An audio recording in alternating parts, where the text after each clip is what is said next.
Kota Bontang ini berada di tepi Pulau Kalimantan dan hampir 70% wilayahnya adalah lautan. Nah, inilah mengapa banyak destinasi wisata di Kota Bontang yang mengangkat wilayah kelautan ini menjadi unggulan. Dan kita lihat di sini ada apa saja, yang pasti ada mangrove dan juga wisata alam yang berbau dengan wilayah pesisir ini. Jadi ikuti saya terus di Jelajah Borneo. Penjelajahan kami kali ini yaitu ke beberapa bagian pesisir Kota Bontang yang memiliki karakteristik kehidupan serta keunikan tersendiri. Ya, jadi kita ini mau ke Sungai Belanda. Ini akan ditemani sama teman-teman dari HPI, Himpunan Pramuwisata Indonesia. Himpunan Pramuwisata Indonesia Cabang Bontang. Cabang Bontang. Kita akan naik kapal. Oke. Sana sekitar berapa menit perjalanan? Sekitar 15 menit. Sekitar 15 menit. Trekking sekitar 30 menit. 30 menit. Oke, yuk, boleh sekarang.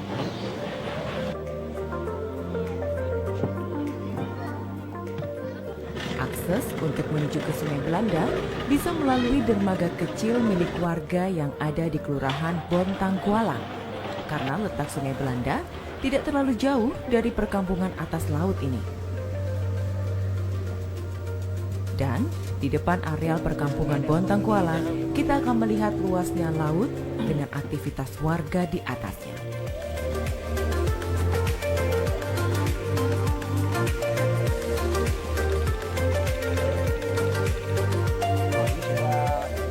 Jadi ini kita sebelum pergi ke Sungai Belanda, kita diajak mampir nih sama motorisnya. Iya. Jadi ini Bali. lobster, ada apa aja Pak? Lobster, kemudian Ada lobsternya macam-macam, ada mutiara, ada batik, terus ada ikan sunu juga. ada kerapu Ya, sunu. keramu sunu.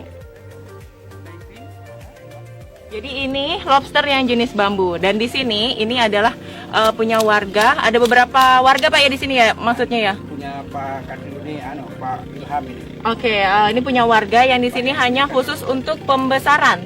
Pembesaran. Jadi nanti ada beberapa nelayan yang mencari lobster di laut gitu ya. Kemudian nanti dibawa ke sini, nanti dibesarkan di sini sampai ukuran tertentu, baru nanti akan diekspor, dijual.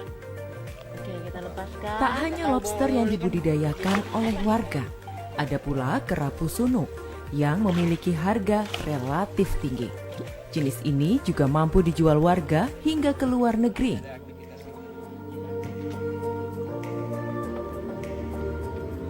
Adanya komoditas perikanan bernilai ekonomi tinggi ini membuktikan bahwa laut Kota Bontang sangat terjaga kondisi serta nutrisinya, sehingga aneka biota laut dapat hidup dan berkembang dengan baik.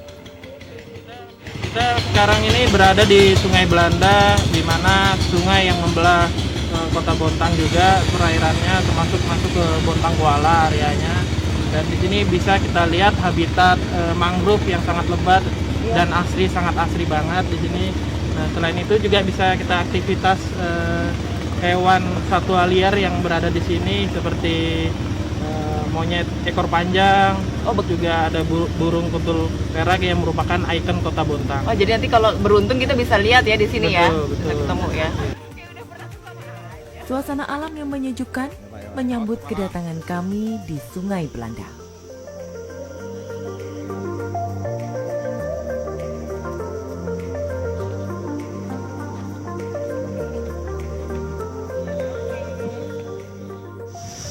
Oh, ini dia Sungai Belanda. Kenapa sih namanya Sungai Belanda? Ini ceritanya gimana sih dulu ya? Jadi pada zaman dulu penjajahan Belanda waktu itu ekspansi ke khususnya dari Balikpapan terus menuju ke Kota Bontang juga mencari rempah-rempah. Nah, warga sekitar di Bontang Kuala sendiri panik. Akhirnya ada orang Belanda datang ke kemari gitu kan. Gitu. Akhirnya orang Bontang sendiri panik lari ke hutan-hutan yang berada di sungai ini. Dan mereka bersembunyi dan berdiam diri di hutan ini. Makanya dibilang ada Sungai Belanda karena ada orang Belanda tadi yang ditunjuk yang mau datang gitu. ke Bontang ini. Oh, Waktu gitu. itu mau ekspansi kegiatan mereka di sini kan waktu pada penjajahan itu. Tapi sisa-sisa pemukiman warga yang masuk ke Sungai Belanda ini masih bisa ditemukan atau? Masih bisa. Contohnya yang di sebelah masjid tadi, masjid besar yang di Bontang Kuala itu ada penjara, terus ada rumah administrasi juga di situ, kecamatan dulunya awal misalnya Kota Bontang bisa ditemui di sana. Ini banyak sekali warga yang datang ke sini ya. Betul. Sejak kapan sih sebenarnya sudah mulai dibuka untuk umum? Maksudnya banyak wisatawan yang datang ke sini begitu di Sungai Belanda untuk bisa menikmati alam, Iya. satwa. Pada tahun 2019 waktu itu sudah sempat dicanangkan dibuka oleh bekerja sama dengan PT Badak LNG dan sudah banyak juga wisatawan yang berkunjung di sini, terkhususnya tamu-tamu perusahaan juga. Tetapi dengan adanya pandemi ini kami stop sama sekali kegiatan. Jadi dampak pandemi ini sangat luar biasa bagi wisatawan. Baik. Nah, ini kalau kita tadi jalan dari Bontang Kuala menuju ke Sungai Belanda, ini juga di sini kita tidak melihat satupun sampah ya, syukurnya di sini. Sepertinya sudah masyarakat teredukasi Sudah dengan benar ya. Benar ya, karena kan kita didorong juga banyak komunitas-komunitas yang peduli sampah dan alhamdulillah kita saling berkolaborasi tiap tahunnya atau tiap berapa bulan sekali kita melakukan kegiatan bersih-bersih sampah juga. Baik, jadi ingat sekali lagi ya untuk semuanya berkunjung kemanapun, tidak hanya ke Sungai Belanda, kemanapun juga tidak boleh membuang sembarangan, dikantongin bawa pulang lagi gitu ya. Oke, sekarang saya mau nikmati nikmatnya alam di Sungai Belanda, foto-foto kali ya, asik ya. Selfie.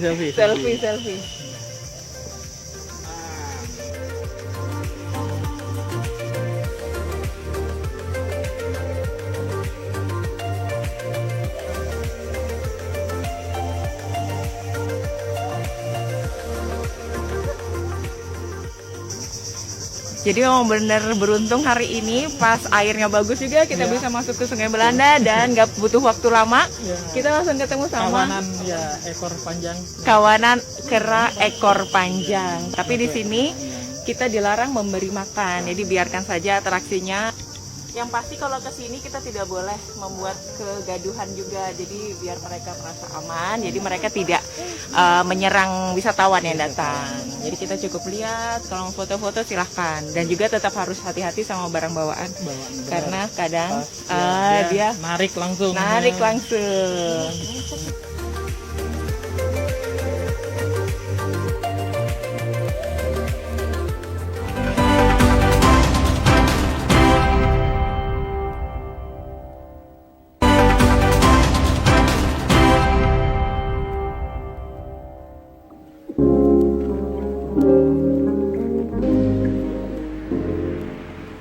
Melihat sektor pariwisata Kota Bontang yang semakin berkembang, tentunya ini mendapat dukungan penuh dari masyarakatnya.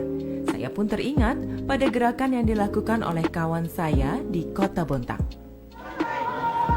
Assalamualaikum. Silakan Mbak masuk. Akhirnya ketemu juga nih. Jadi hari ini saya ketemu sama teman lama saya. Ini ada Ipul. Ini salah satu penggerak untuk gerakan peduli sampah di Kota Bontang. Nah, ini juga tujuan akhirnya adalah untuk mempercantik Kota Bontang supaya banyak lagi wisatawan yang datang ke Kota Bontang. Saya mau lihat-lihat dong, ini apa namanya, programnya ngapain aja, sampahnya diapain aja sih? Boleh bisa langsung masuk ke dalam. Oke, siap.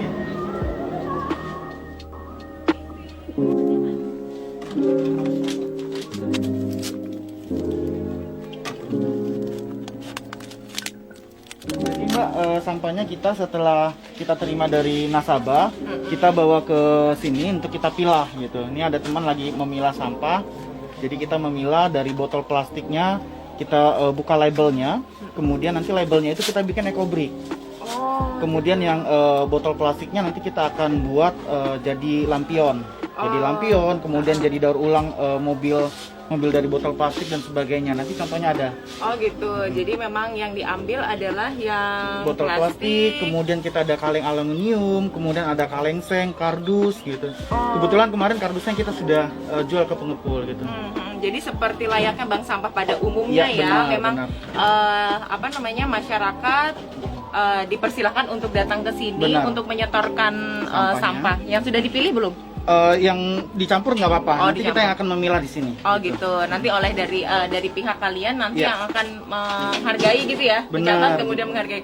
Berapa harganya yang dikasih? Kalau kita kan kerjasamanya dengan Pegadaian dan BPJS Ketenagakerjaan. Jadi yang menabung, yang jadi nasabah di kita itu nanti akan mendapatkan buku tabungan emas.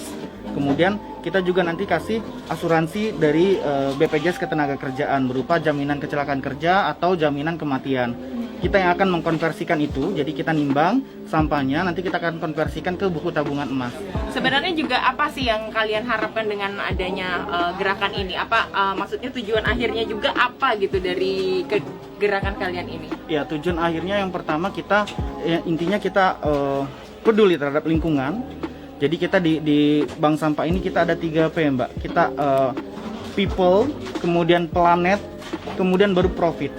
Nah, jadi kita people-nya kita melatih anak-anak ini, anak-anak milenial yang peduli dengan lingkungan untuk menjadi socialpreneur. Kemudian planet juga kita bisa terjaga karena kita membersihkan sekeliling dan sekitar kita. Kemudian baru kita memikirkan masalah profitnya. Dari sini akan ada profit. Itulah nanti akan bisa digulirkan dengan teman-teman gitu. Oh begitu. Iya. Jadi memang sudah dipikirkan jangka panjangnya Benar. seperti apa. Jadi yang pasti gerakan ini tidak hanya berhenti ketika kota ini sudah cantik saja berarti Benar ya. banget. Sudah bebas dari sampah, Benar. sudah masyarakat sudah teredukasi untuk membuang sampah dengan benar. Iya. Tapi ini akan terus berlanjut ya. Benar. Target Lanjut. kita Bontang bebas sampah 2025. Wah, amin, amin, amin.